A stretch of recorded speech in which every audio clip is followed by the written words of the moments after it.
Hello everybody, I hope you're all well. I wanted to go over a couple of things about YouTube before we get into our writing assignment for this week. First, I want to point out a few features of YouTube. Here we have two search bars. The first one is the address bar or the internet search bar, so it can take you outside of YouTube.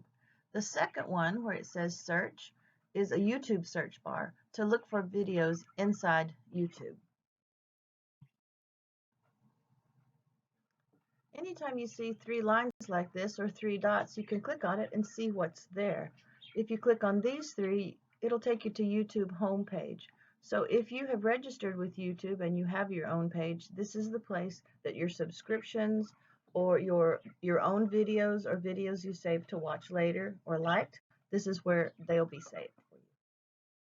As we move down the page, you'll see these three symbols and some numbers at the bottom left. The symbols, the first one is a play button. The second one is a next video button. The third one is the volume button if you need to make it louder or softer. And the numbers are the location in the video. This video is 3 minutes and 22 seconds long in the example. And where the video has stopped is at minute number 2, 18 seconds in. So these numbers are good to notice if you want to keep going back to the same place. You can go to exactly the same number. You see I have put a line through next video button.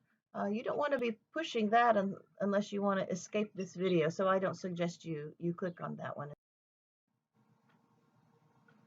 On the right bottom corner is another series of buttons. The first one that has CC is closed caption button, so you can click on that to have words written as I speak. Now this is an automatic function. I didn't type in these words, so you may find some of them are misspelled or not connected correctly. The next symbol is settings, and we'll get into that one in a minute. Then we have mini player mode, theater mode, and full screen mode. Usually we don't use mini player or theater mode very much while we're studying. I think full screen is the one that I suggest for you.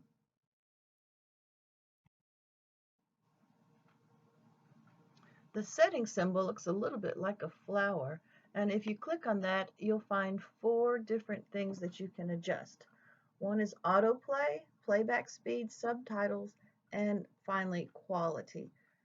I don't suggest that you use autoplay or quality at this point. Subtitles may help you. You know what those are.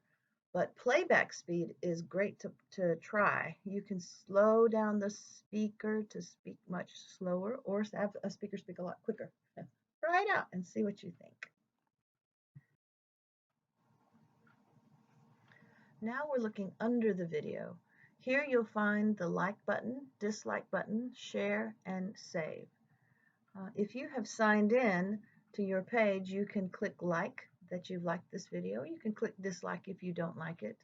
You can share this video through email to someone else, or you can save it to your personal list of videos.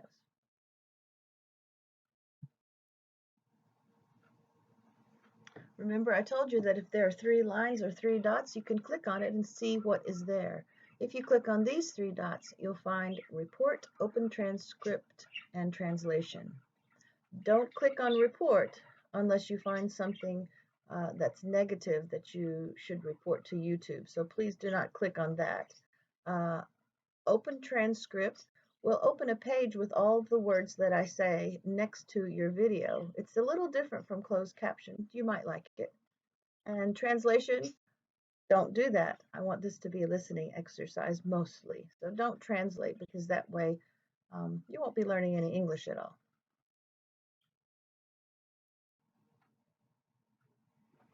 Okay, as we move further down the page, you'll see where I have circled Show More. This is the place that you will click to find some of the video links that I ask you to go to in a page.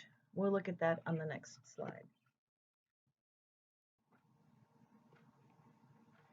Okay, so this is what we see after we click Show More.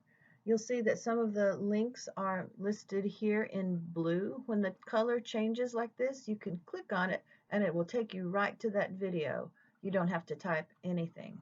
Now, if there's not very much written here at the bottom of the page, it may not say Show More. but frequently it does. And this is where you find those great video links that you need. Okay, now we're going to put our internet YouTube skills to work, and we're going to talk a little bit about rumors. We saw that in our video this week.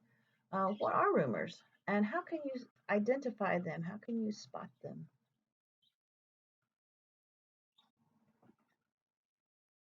Okay, I'd like for you to think about how rumors affect us these days and watch a video about rumors in the news. The name of the video is How False News Spreads. The way that you get to the video is you need to click on the link in the description of the video below. We will discuss this in Friday's class, so don't forget to watch the video. Okay, everybody, as I told you last week in our class meeting, I want you to do some writing this week. I assume that by this point you have already watched the Crossroads Cafe episode 3 and finished that homework. You've watched the video, How False News Spreads, and you're ready to do some writing. So first of all, in your notebooks, I want you to answer these questions. What is a rumor? Can you explain it? Next, have you ever heard a rumor and believed it, but then found out it wasn't true? What happened? And finally, what are the possible results of spreading rumors? Put this information together and send it to me, about a paragraph, in the email by Friday. Please be careful of your spelling and of your grammar. We want this to be high quality writing. And contact me if you have any trouble at all with anything. I'm always glad to hear from you.